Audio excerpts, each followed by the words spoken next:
It's finally time.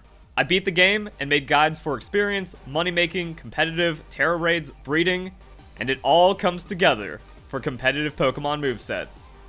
So, welcome back Wolfpack, Verlis here, and this is how to use Quaquaval in Pokemon Scarlet and Violet. My goodness, is this Pokemon scary. Its signature move, Aqua Step, raises speed by 1 on use. It's Flame Charge with 80 base power, and its hidden ability is Moxie. Raises attack by 1 stage if it KOs another Pokemon.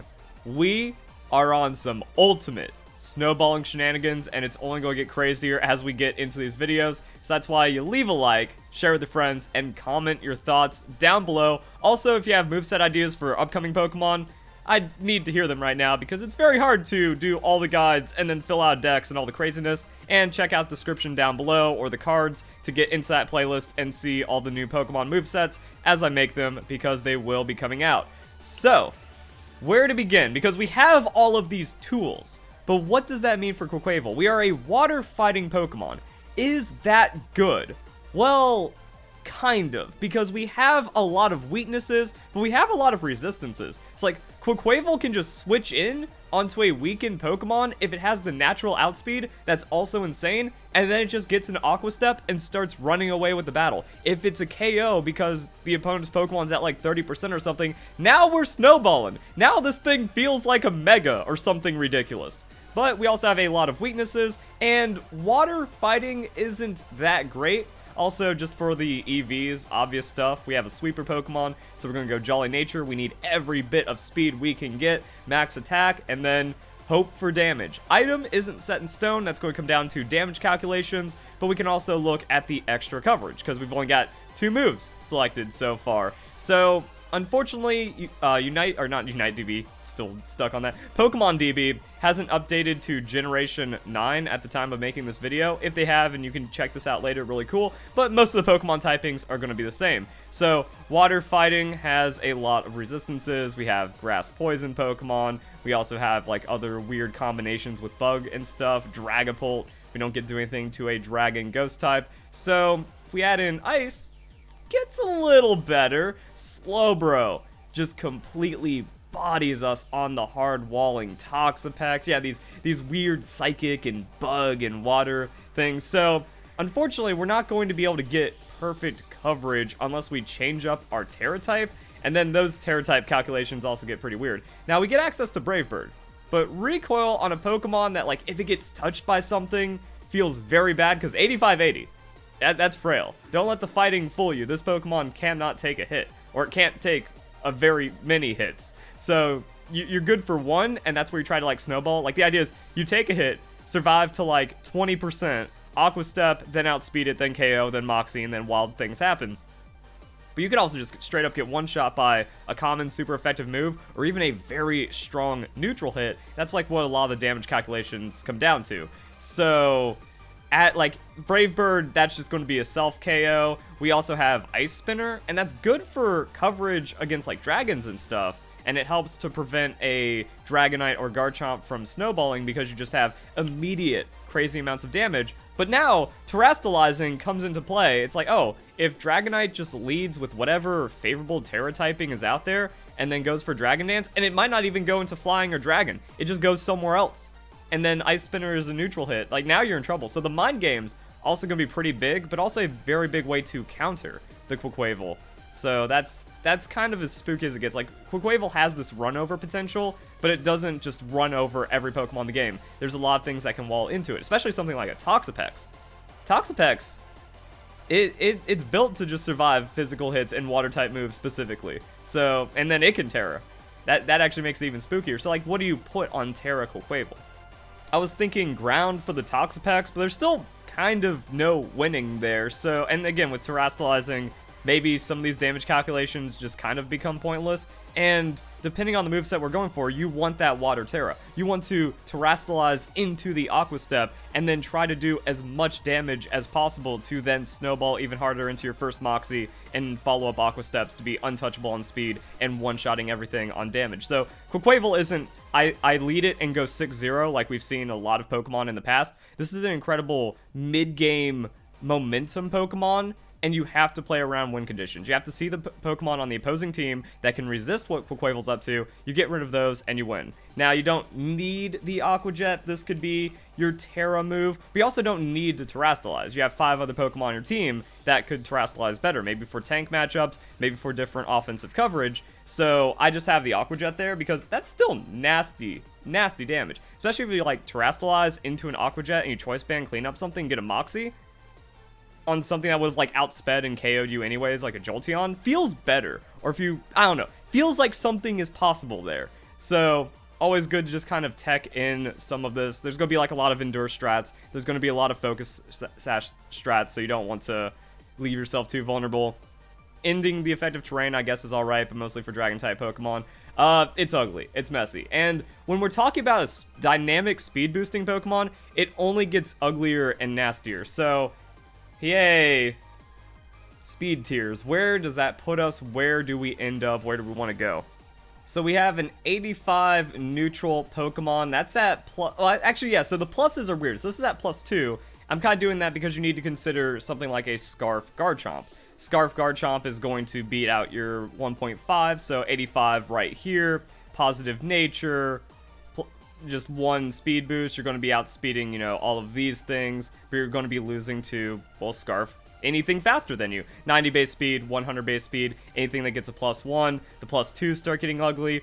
So, like, you're not completely safe until you hit that second Aqua Step on Quaquaval. That's where those trades come in, where it's like, well, if I Aqua Step, take a hit, survive, Aqua Step, well, now I'm at my +2, and now my Moxie is going, and now I'm not super unkillable, but mostly in a really good spot.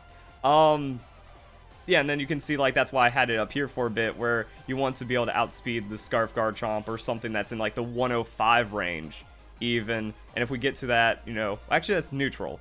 So, positive, oh, God, the numbers are all over the place. Actually, wait, neutral is good, because that means, like, anything faster is just going to be faster and crazy outspeeding everything. So, positive 85 +2 just puts you in, like, the upper echelon of shenanigans. You're outspeeding Jolteon with quick feet, or, like, Scarf Jolteon shenanigans. Actually, you're speed tying it, so that could maybe get a little ugly. And there is kind of, like, an argument for Adamant versus Jolly on the Quaquaval if you just need to leech out that extra little bit of damage, because that does bring us back down to wherever that 85 is. So, I mean, like, neutral here, we are outspeeding Pokemon with 110 positive 1.5. That might be all you need to do.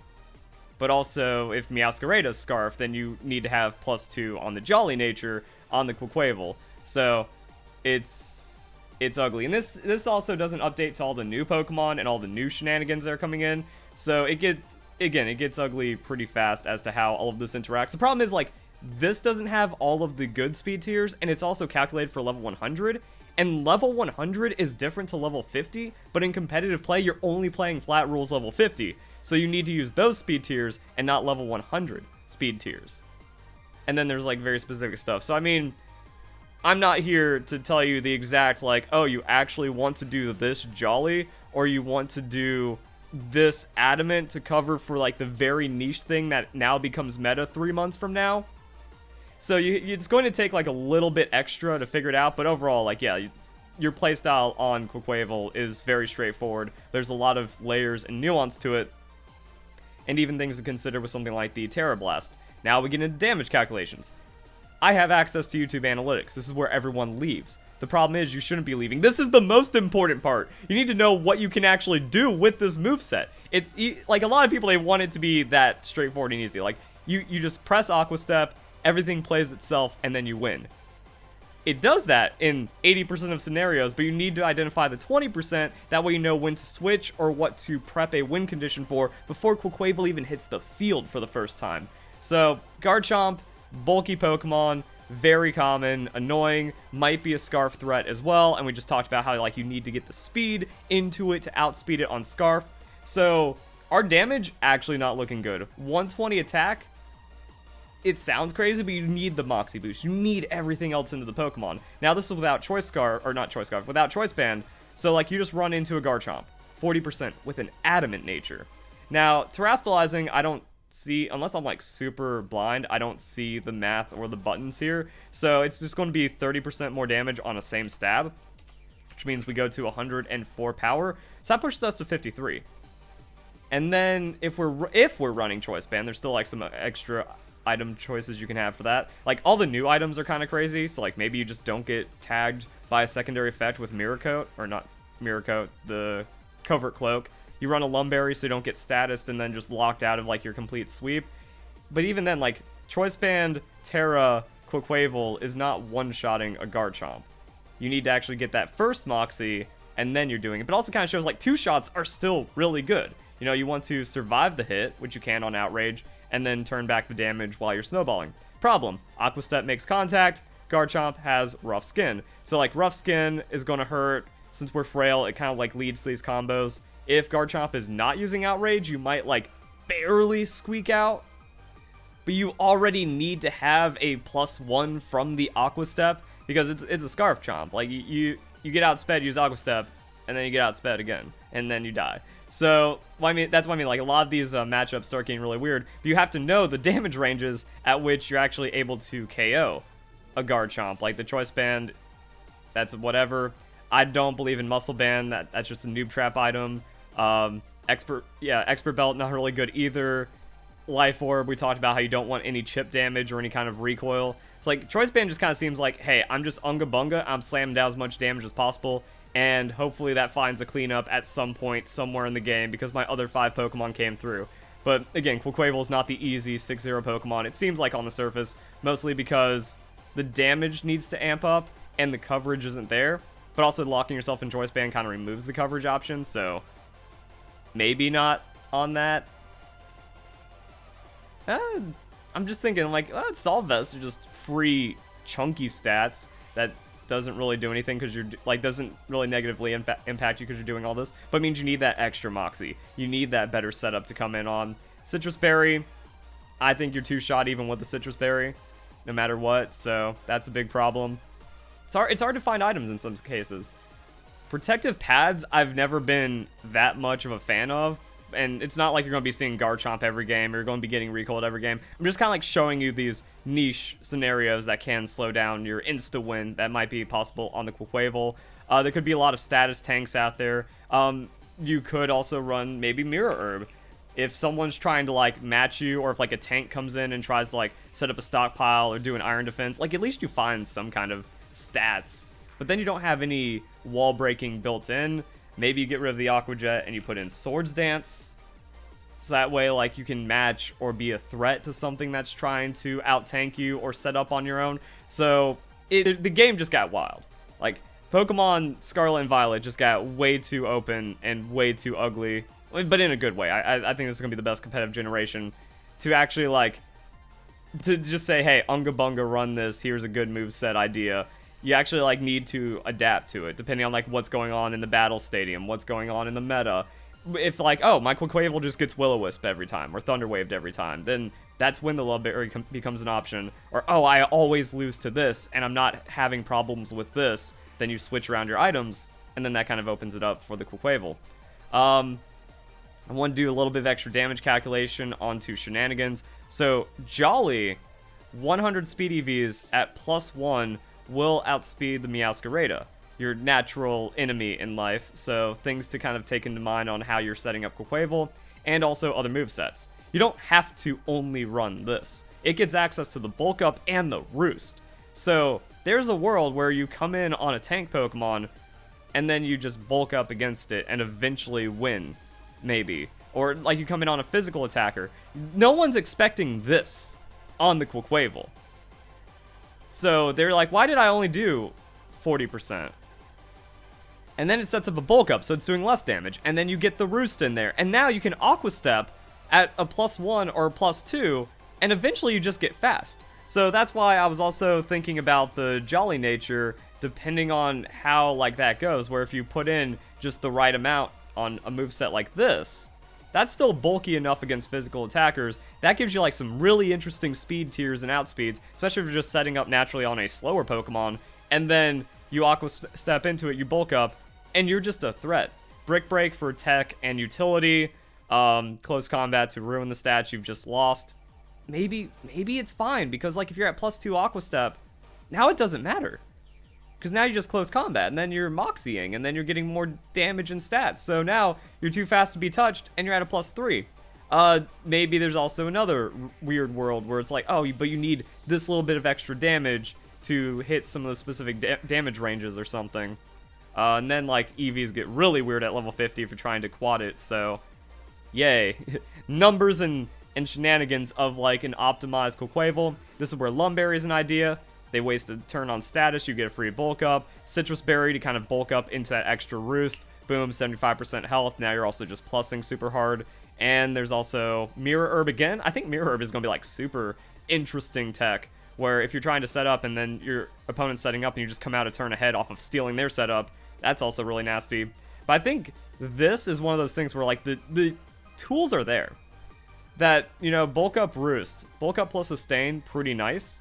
And then you also have natural speed and, like, snowballing baked into the Pokemon, and some other options. So this just might find a use. This might find a way. Terra-type Fairy, and I actually realize that, like, Terra-types now change everything about how Pokemon discussion and analytics goes, because since you're playing for physical, the biggest threat is going to be, like, a special attacker, but a special attacker isn't the end of the world. So I'm wondering, like, what is the best Terra-type to go into to have the least amount of super effective common special attack? You know, Thunderbolt, Flamethrower, Sludge Bomb, unfortunately, but that's not, like, super common unless Gengar finds its way back into the game. So, like, with this, it's not like you're a Water-type Pokemon getting blown up by an Energy Ball, getting blown up by Psychic on your fighting typing, Thunderbolt as well. So, like, Fairy's just, like, neutral to a lot of supers. Ground eats Water-type moves, and, like, that's going to be super common on special. So, normal? Terra-type normal, and then just not worry about eating any kind of supers, but not worry about resisting and just going off natural stats. But you aren't a tank, so I don't know. Maybe you need some extra resist in there. Again, it depends on what becomes common in the meta and what people are, like, really trying to play. Steel just has a ton of resist. It opens you up to something else, but, like, if you go Steel, and you're sitting on a +1, and then you eat an Earthquake while also having, like, speed and stuff, I think you're okay. I think you can do something about it.